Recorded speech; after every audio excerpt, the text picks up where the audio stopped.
हस्तिनापुर की कहानी है। ये उस समय की बात है जब पांडवों और कौरवों ने अपने गुरु द्रोणाचार्य और कृपाचार्य से धनुर्विद्या की शिक्षा पूरी कर ली थी। पांडवों में थे स्वर्गवास महाराज पांडु के 5 बेटे अर्जुन, भीम, युधिष्ठिर, नकुल और सहदेव, जबकि कौरवों में महाराज धृतराष्ट्र के 100 बेटे थे, जिनमें सबसे बड़ा बेटा था दुर्योधन। सभी ने धनुर्विद्या की शिक्षा पूरी कर ली थी, इसलिए गुरु द्रोणाचार्य के अनुसार हस्तिनापुर में एक बड़ी प्रतियोगिता का आयोजन हुआ, जहां पांडव और कौरव के बीच प्रतियोगिता होगी और दोनों में से कौन सर्वश्रेष्ठ है, ये निर्णय लिया जाएगा। गंगा पुत्र भीष्म पितामह इस आयोजन में मुख्य दाता थे। हस्तिनापुर के एक बड़े से मैदान में इस प्रतियोगिता का आयोजन किया गया। हजारों लोग इस प्रतियोगिता को देखने आए थे। उन लोगों के बीच कर्ण भी मौजूद था। वो भी देखना चाहता था कि राजाओं के युद्ध कैसे होते हैं। तब हस्तिनापुर के प्रधान विदुर जी ने सबको संबोधित करते हुए कहा, सावधान!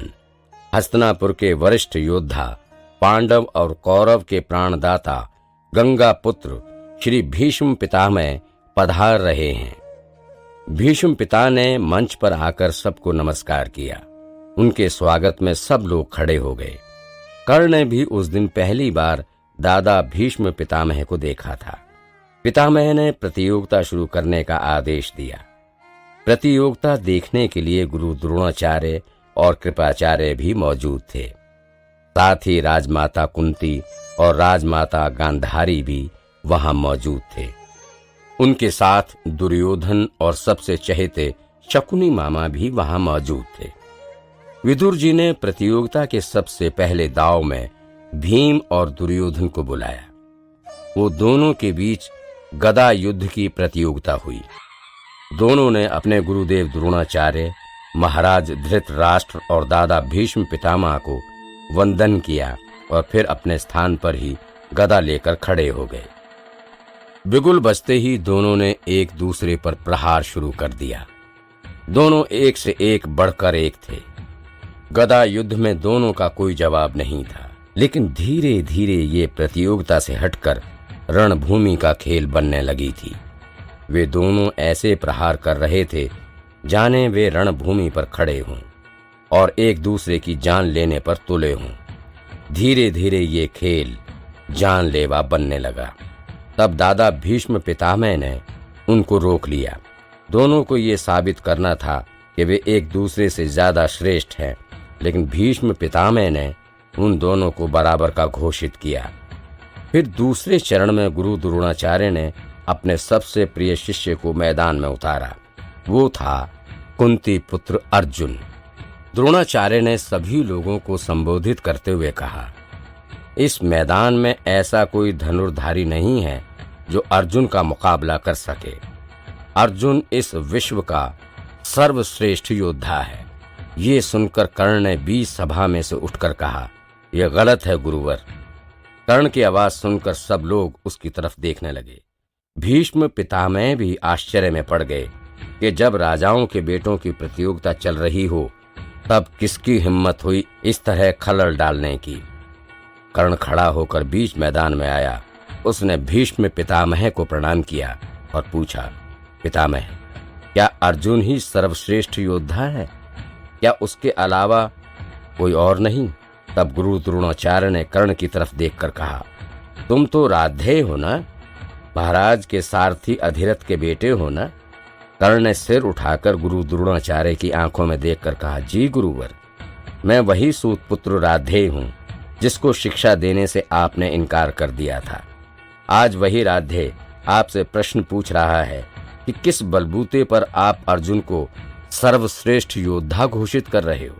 गुरु द्रोणाचार्य ने कहा, अर्जुन मेरा सबसे काबिल शिष्य है। पांडव और कौरव में उसके जितना शक्तिशाली कोई और नहीं। तब कर्ण ने कहा, तो गुरुवर, आपके लिए क्या पांडव और कौरव ही आपकी दुनिया है?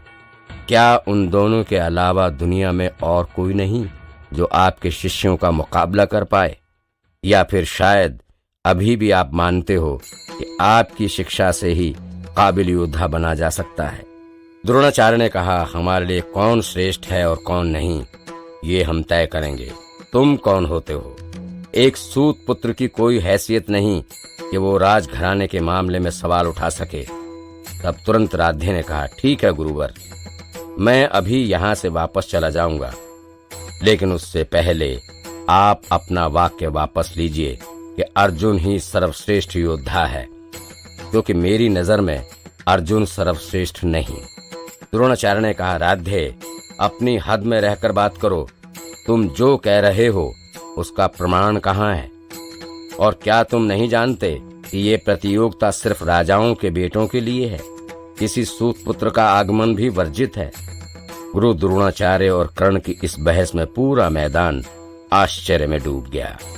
लेकिन वहीं दुर्योधन के पास बैठे हुए शकुनी मामा के दिमाग में अलग ही चाल चलने लगी थी। उसने दुर्योधन के कान में कहा, भांजे, यही सही मौका है।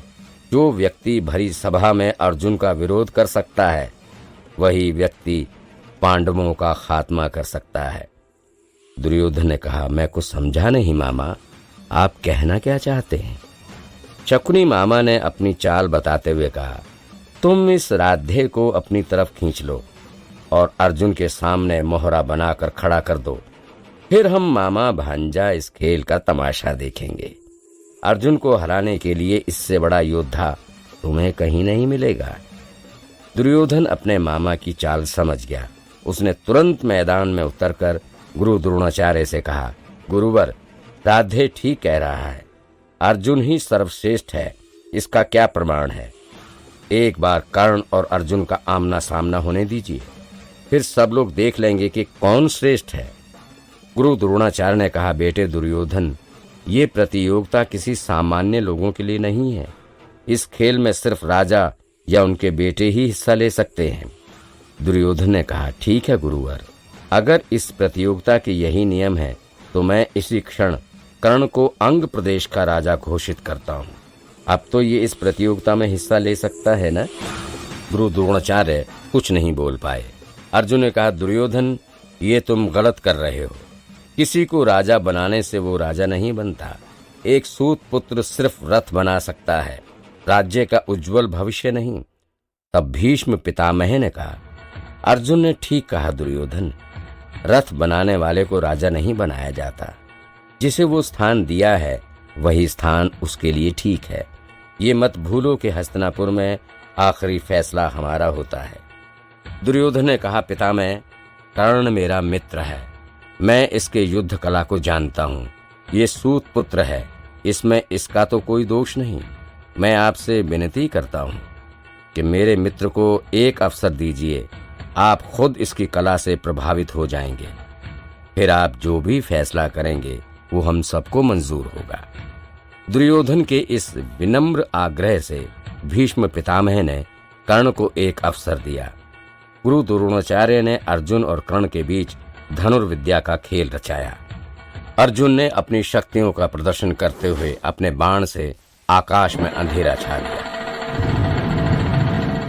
कर्ण ने अपनी विद्या और सूर्यदेव को याद करके बाण चलाया। उस बाण ने अंधेरे को मिटाकर फिर उजाला कर दिया। कर्ण ने वापस एक बाण पृथ्वी पर मार और कांटे बिछा दिए। अर्जुन ने अपने बाण से उन कांटों को फूलों में बदल दिया। अर्जुन ने वापस बाण चलाकर चारों तरफ आग जला दी। कर्ण ने तब अपनी विद्या से बाण चलाकर बारिश ला दी और आग को शांत कर दिया। इसी तरह दोनों योद्धाओं ने बारी बारी अपनी कला का प्रदर्शन किया और सब लोगों को चौंका दिया। आखिर में जब फैसले की घड़ी आई तो भीष्म पितामह ने ये कहा कि आज की प्रतियोगिता में किसी को सर्वश्रेष्ठ कहना नामुमकिन है, क्योंकि पांडुपुत्र अर्जुन और अंगराज कर्ण के बीच बराबरी का मुकाबला हुआ है। इसलिए कर्ण को अर्जुन को एक समान योद्धा माना जाता है। अब समय है हस्तिनापुर के राजा को चुनने की। जबकि महाराज धृतराष्ट्र अंधे हो गए हैं, इसलिए सिंहासन का भार किसी योग्य व्यक्ति को दिया जाए। इसलिए हम चाहते हैं कि स्वर्गवास महाराज पांडु के बेटे यानी धर्मराज युधिष्ठिर को हस्तिनापुर का राज सिंहासन सौंपा जाए। पितामह की ये घोषणा सुनकर सब लोग खुश हो गए, लेकिन कौरवों को बिल्कुल खुशी नहीं हुई। खास करके दुर्योधन के दिल में पांडवों के प्रति नफरत और बढ़ गई। लेकिन उसे इस बात की खुशी थी कि कर्ण को उसने अपना मित्र बना लिया। दुर्योधन जितनी नफरत पांडवों से करता था, उतना ही प्रेम अपने मित्र कर्ण से करता था। कर्ण भी दुर्योधन से घुल मिल गया था, क्योंकि सिर्फ दुर्योधन ही था जिसने भरी सभा में सूत पुत्र के अपमान का बदला लिया। ये उपकार कर्ण के लिए ऋण बन गया। इसी कारण उसने दुर्योधन की मित्रता स्वीकार की और अंग प्रदेश का राजा बन गया। कहते हैं ना कि किस्मत में अगर रात का अंधेरा है तो दिन का प्रकाश भी होगा। कर्ण के लिए अंगराज बनना किसी प्रकाश से कम नहीं था। धीरे धीरे उसने सभी दुखों को भुलाकर भविष्य की तरफ बढ़ने लगा। अंग प्रदेश का राजा बनने के बाद उसने ये तय किया कि उसके राज्य से हर रोज 50 किलो सोना दान में दिया जाएगा। जो भी व्यक्ति मदद की मांग करता, उसे कर्ण पूरी मदद करता। उसने हरेक के दिल में अहम जगह बना ली थी।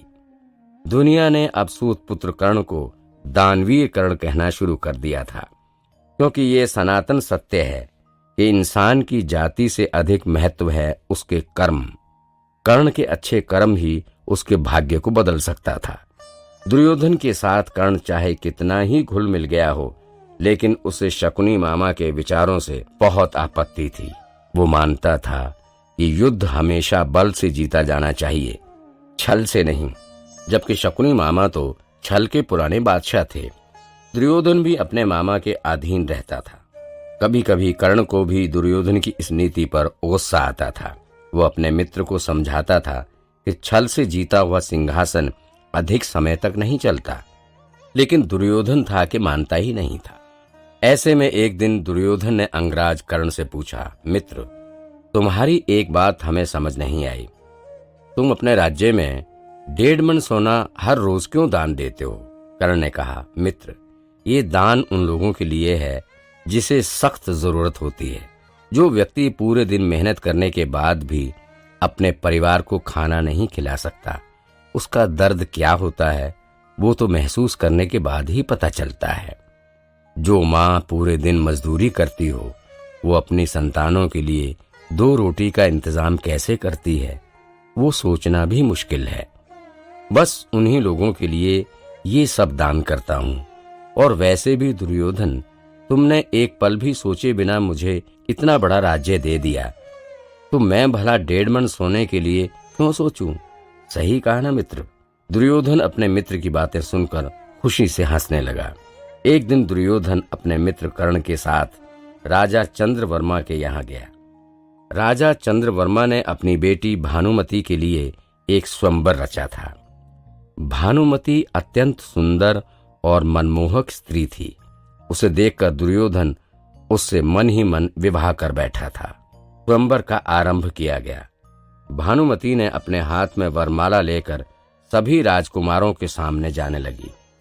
राजा चंद्रवर्मा ने घोषणा करी कि भानुमति को जो राजकुमार सबसे ज्यादा पसंद आता, उसके गले में वो वरमाला डालेगी। सभी राजकुमार एक कतार में खड़े हो गए।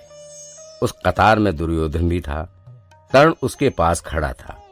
भानुमति जैसे ही दुर्योधन को देखकर आगे बढ़ने लगी, दुर्योधन ने अपने बल से भानुमति की हार माला छीनकर अपने गले में पहन ली। ये देखकर सभी राजकुमार गुस्सा हो गए थे। भानुमति भी दुखी थी, क्योंकि उसे दुर्योधन बिल्कुल पसंद नहीं था, लेकिन वो भी मजबूर थी। अपने पिता के वचन अनुसार वरमाला सबसे पहले जिसके गले में डाली जाएगी, वही राजकुमार उसका वर होगा। उसने मौन रहकर दुर्योधन की तरफ देखा। तब सभी राजकुमारों ने अपनी तलवार निकाली और दुर्योधन पर हमला करने आगे बढ़े। उसी समय कर्ण ने बीच आकर सबको रोक दिया। कर्ण ने गुस्से में कहा, राजा चंद्रवर्मा के आदेश अनुसार दुर्योधन ही राजकुमारी भानुमति का वर है। अब अगर किसी ने भी दुर्योधन की तरफ आंख उठाई तो उसका सामना सबसे पहले मुझसे होगा। कर्ण की इस चुनौती को